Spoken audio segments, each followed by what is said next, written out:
Good morning, truck camper owners. Here's my Arctic Fox 811 2009 Silverado 3500 HD. Not long after I bought the truck and camper, I started doing some research on Wi-Fi antennas, and I'll show you that in a little bit, but first I'll show you how I have it mounted on the camper. This is the bottom half of a flagpole mount made by a company called Flagpole Buddy.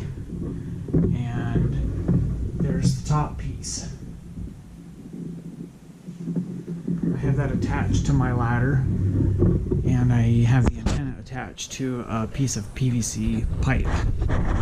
So let's go inside my shop and I'll show you what that looks like. Not long after I bought my Arctic Fox truck camper, I started doing some research on Wi-Fi antennas, and what I found, it's made by a company called Radio Labs, and it's pretty common or pretty popular with RVers. It uses it's got a threaded base, and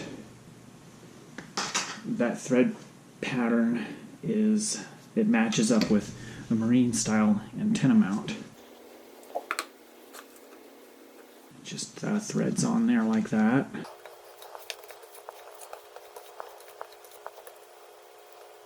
And USB cable. So you just plug this into your laptop or computer into any USB port.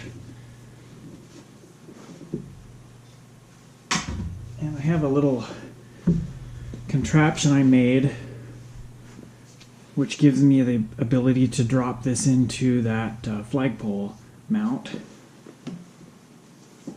And here's an extension piece that goes on the bottom. And I have two things that I mount on this. The Wi-Fi antenna goes here, and then if I'm not using the Wi-Fi antenna, then in this hole I have a piece of pipe that has a cell phone booster. So I just pop this in like that and attach this whole mess to the flagpole mount. So let's go back outside in the shop and I'll show you how that installs. So the way this installs is, and the reason for the offset is to clear the awning. If you had the piece of PVC pipe going straight up, you'd run right into the awning. So I orient it like this and put the piece of pipe in there at just a little bit of an angle, and then pivot it straight, and then it drops right in place. And a piece of electrical tape is to take up a little bit of a gap to keep it for a little bit tighter in there. So here's a close-up.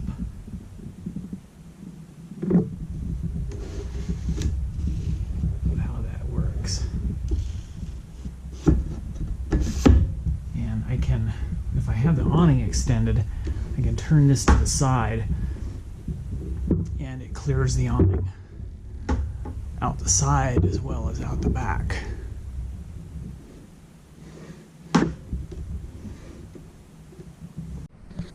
Here's a little bit better view of how this works.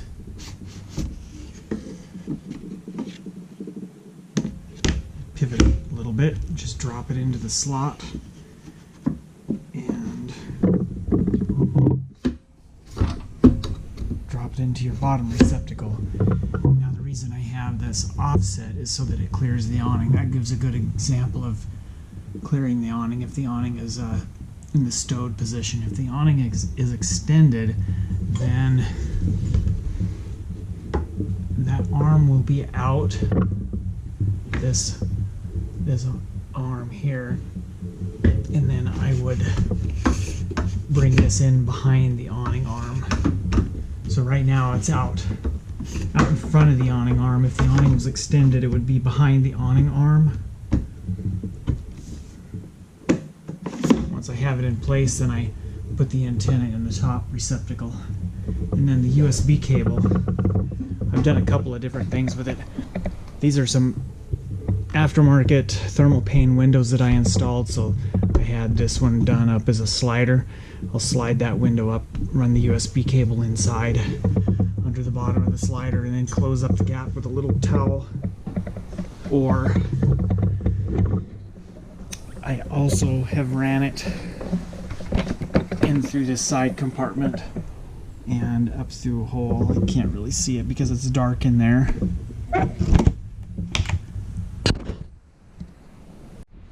And this is what it looks like with the antenna in place. It's up above the roof, probably about 2.5 feet.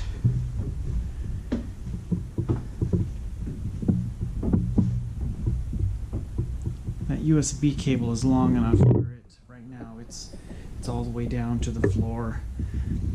It's probably I'm gonna guess about a 13 or 14 foot USB cable. The reason I have that is so that I can get good Wi-Fi coverage into my laptop when I'm traveling, like at RV parks or campgrounds that have Wi-Fi service.